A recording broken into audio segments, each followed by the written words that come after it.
करुणामयी कृपामयी मेरी दयामयी राधे। करुणामयी कृपामयी मेरी दयामयी राधे। करुणामयी कृपामयी मेरी दयामयी राधे। ओम नमो भगवते वासुदेवाय नमः। द्वितीय स्कंद के 5वें अध्याय में बहुत ही सुंदर सबको जानने योग्य नारद जी ने प्रश्न किया है ब्रह्मा जी से। इसका वर्णन किया गया है। अब आइए हम सब देखते हैं कि नारद जी ने क्या महत्वपूर्ण प्रश्न पूछा है और ब्रह्मा जी ने क्या उत्तर दिया है। तो नारद जी का प्रश्न है कि पहले तो नारद जी यही समझते थे कि ब्रह्मा जी ही सबसे सर्वशक्तिमान है, इनके ऊपर कोई है ही नहीं।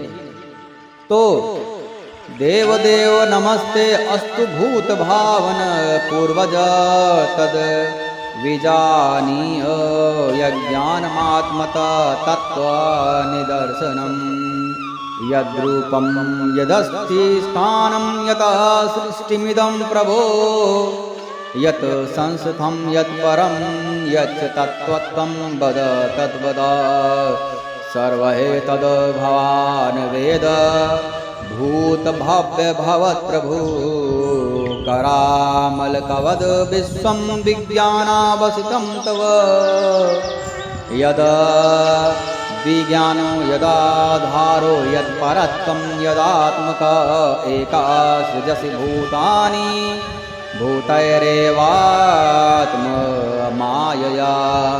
आत्मन भवयवसेतानि न पराभावयन् स्वायमम् आत्मशक्तिं वष्टभ्यम् उष्णनाभिरी वाक्लमा नाहं वेद परम् हस्मिन्ना परं न समं विभो नाम रूप गुणैर्भाव्यं सदसत किंचिदयत् सा भवान् चरद घोरद यतो तपा सुषमाहिता तेन खेदयसे नस्तं पराशंका प्रयच्छसि एतन्मे पृच्छताः सर्वा सर्वज्ञा सकलेश्वर बीजानी यथैवेदमहं बुद्धेनुशासिता। नारद जी पूछते हैं पिताजी, ब्रह्मा जी के 11वें मानस पुत्र हैं नारद जी। पिताजी केवल मेरे ही नहीं सबके पिता और समस्त देवताओं से सर्वश्रेष्ठ आप हैं। आप ही सृष्टि करता हैं। आपको मेरा प्रणाम है। यदि किसी से कुछ प्रश्न पूछना होता है तो पहले उसका आव भगत किया जाता है, उसका सत्कार किया जाता है, उसको प्रणाम किया जाता है, उसकी वंदना की जाता है, उसको प्रसन्न करने की चेष्टा की जाती है जिससे वह प्रसन्न होकर के सब कुछ बता सके और आपकी शंका का निवारण कर सके, आपके लिए जो हितकर हो वह बताए। तो आप मुझे वह ज्ञान दीजिए जिससे आत्म तत्व का साक्षात्कार हो जाए। आत्म तत्व क्या है पिताजी, और इस संसार का क्या लक्षण है? यह जो संसार बना हुआ है, इतने 84 लाख योनियां हैं, सब एक दूसरे में बिजी हैं, सब अपने अपने परिवार का पालन पोषण करने में लगे हुए हैं। कीट पशु पक्षी पतंग मनुष्य कुत्ता बिल्ली गधा बैल, इतने सारे जीव हैं। संसार बन गया है। हवा पानी अग्नि समुंदर आकाश, यह क्या है और क्यों बना? वास्तव में यह सभी लोगों का प्रश्न है कि यह हम लोग क्यों यहाँ पर हैं आखिर, और यह क्यों भोग रहे हैं, और इसके पीछे का क्या लक्षण है, क्यों यह संसार है, हम लोग क्यों आ गए और हम लोग कौन है, इसका निर्माण किसने किया है? इस संसार का सृष्टि का अर्थात हम लोग भी उसमें सृष्टि में आते हैं। तो इसका निर्माण किसने किया है और इसका प्रलय किसमें होता है? जब प्रलय होता है तो कहाँ चला जाता है? यह सब अंत होने के बाद कहाँ चला जाता है और यह किसमें किसके अधीन है? इसका कोई तो एक मैनेजर होगा, कोई तो एक इसका डायरेक्टर होगा, वह कौन है? वास्तव में यह संसार वस्तु है क्या? कृपा करके आप मुझको बतलाइए, क्योंकि आप तो सब कुछ जानते हैं। तो आप कृपा करके मुझको बतलाइए, आपको यह ज्ञान कहाँ से मिला है? क्योंकि आपने यदि सृष्टि बनाया है तो आपको भी तो ज्ञान मिला है। हमारे भागवत महापुराण में आता है कि तेने ब्रह्म हृदय आदि कवे, तो आपके हृदय में भी किसी ने आपको ज्ञान प्रदान किया है, तब आपने सृष्टि की रचना किया है। तो वह कौन है? आप किसके आधार पर ठहरे हुए हैं? आपका भी कौन स्वामी है? पिताजी आप बताइए, और आपका स्वरूप क्या है? और आप अकेले ही अपनी माया से पंचभूतों के द्वारा प्राणियों की सृष्टि कर लेते हैं। कितना अद्भुत बात है। जैसे मकड़ी अनायास ही अपने मुंह से जाला निकाल करके एक संसार बना लेती है और उसमें एक खेलती है, और जब उसका जी भर जाता है, जब उसको लगता है कि चलो अब दूसरी जगह चलते हैं, तो वह अपना सारा जाला अपने मुख में फिर से समेट लेती है।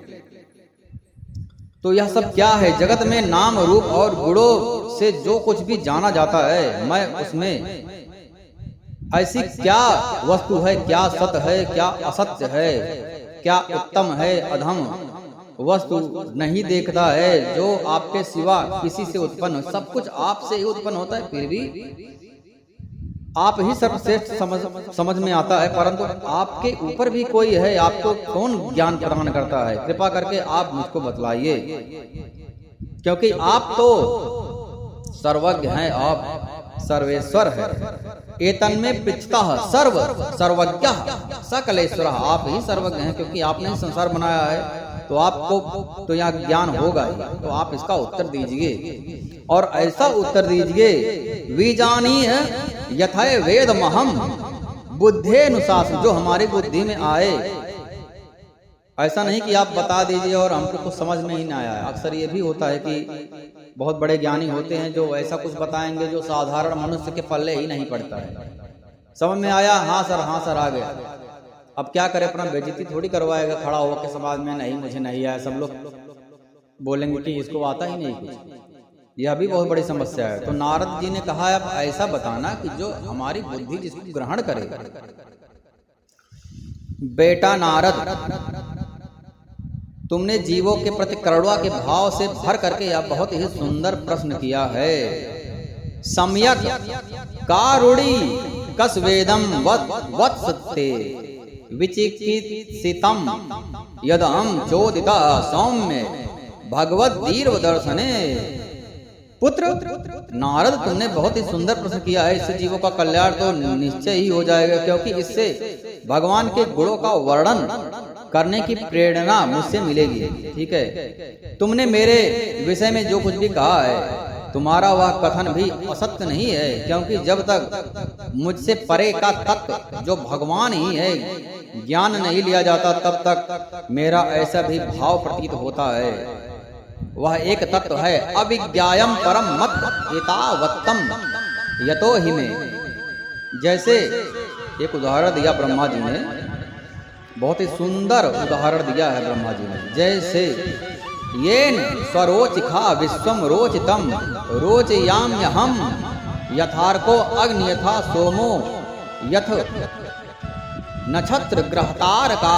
जैसे सूर्य, अग्नि, तारक, चंद्रमा, तारे, नक्षत्र और सूर्य भी उन्हीं के प्रकाश से प्रकाशित होकर के जगत में प्रकाश फैलाते हैं।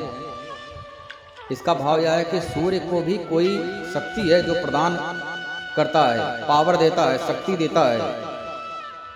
उसी के शक्ति से, उसी के प्रकाश से सूर्य चमकता है, और उसी के प्रकाश से चंद्रमा, नक्षत्र, ग्रह, तारे सब चमकते हैं और विश्व में प्रकाश फैलाते हैं। वैसे ही मैं भी उन्हीं स्वयं प्रकाश भगवान के चिन्मय प्रकाश से प्रकाशित होकर के, अर्थात मेरे भी अंदर वही परम परमात्मा तत्व ज्ञान का प्रकाश फैला दिए हैं, शक्ति दे दिए हैं। उन्हीं के प्रकाश से मैं प्रकाशित होकर के, उनकी ही प्रेरणा से मैं प्रकाशित होकर के इस संसार की संरचना करता हूँ, संसार को प्रकाशित करता हूँ। इसीलिए दिया गया है तेने ब्रह्म हृदय याद कवे। ब्रह्मा जी के हृदय में स्वयं परमवर परमात्मा ने अनुग्रह करके ज्ञान प्रदान किया कि सृष्टि की संरचना कैसे की जाती है और सृष्टि क्या है। तस्मै नमो भगवते वासुदेवाय धीमहि यन मायया दुर्जया माम गुरुवंती जगत गुरुम।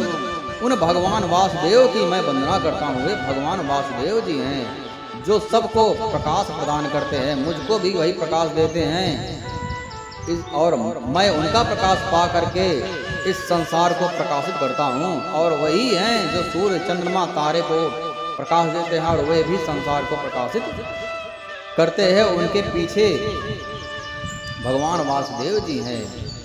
तस्मै नमो भगवते वासुदेवाय धीमहि। मैं उन भगवान वासुदेव की वंदना करता हूँ। और ध्यान भी जिनकी दुर्जय माया से मोहित होकर के लोग मुझे जगत गुरु कहते हैं, उन्हीं की कृपा है कि लोग मुझे जगत गुरु कहते हैं। यहाँ पर बहुत ही सुंदर प्रसंग आता है। एक बार क्या हुआ, अक्सर हम लोग देखते हैं कि जितने भी राक्षस हुए हैं, अंधकासुर, दुर्गमासुर, हिरण्यकश्यप, हिरणाक्ष, रावण, कंस, रक्तबीज, मधुकैटभ, जितने भी हुए क्या करते हैं, पहले शक्ति पाएंगे तो पहले जाएंगे इंद्र को इंद्रासन से हटा देंगे, पहला काम करेंगे। तो इंद्र कोई भी लड़ाई में अक्सर देखा जाता है जीतते नहीं है, भागना ही पड़ता है, क्योंकि राक्षसगण पहले तपस्या करके शक्ति प्राप्त कर लेते हैं परमपर परमात्मा से।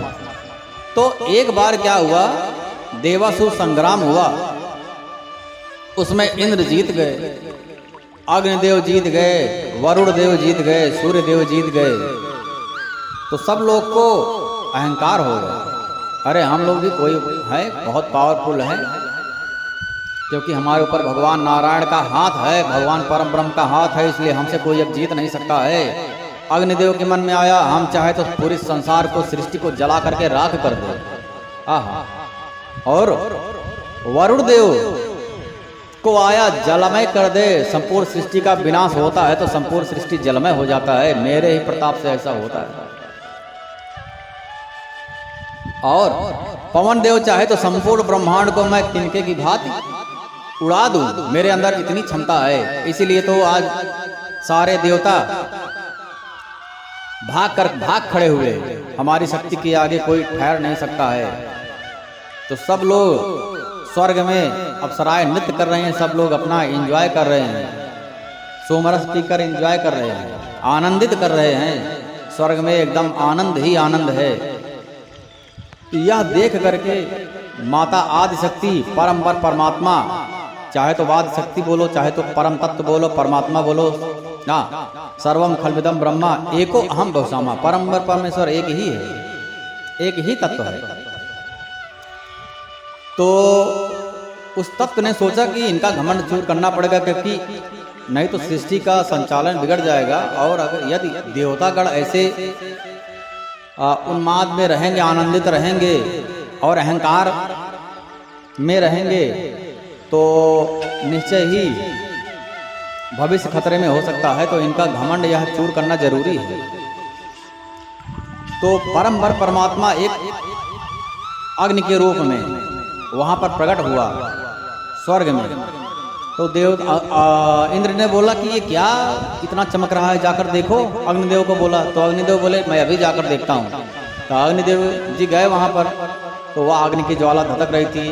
तुम कौन हो? अग्निदेव जी वो ज्वाला बोली कि मैं जो हूँ वो हूँ, लेकिन एक तिनका रखा हुआ है, तुम्हारे अंदर तो बहुत बड़ी शक्ति है, तुम तो अग्निदेव हो, संपूर्ण सृष्टि को जला कर राख कर सकते हो, तुम एक तिनके को जला करके दिखा दो तो हम माने कि तुम कुछ हो, तब हम लोग आगे बताएं कि तुम मुझसे बात करने योग्य हो कि नहीं हो। अरे गहरे से मैं क्यों बात करूं?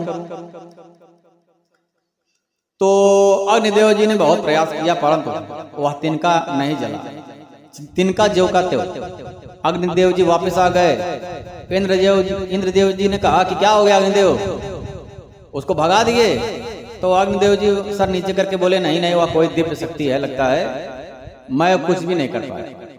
उसके बाद जलदेव जी गए, जलदेव जी भी कुछ नहीं कर पाए। वायुदेव जी गए, उड़ाने के चक्कर में, लेकिन तिनका ज्यों का त्यों।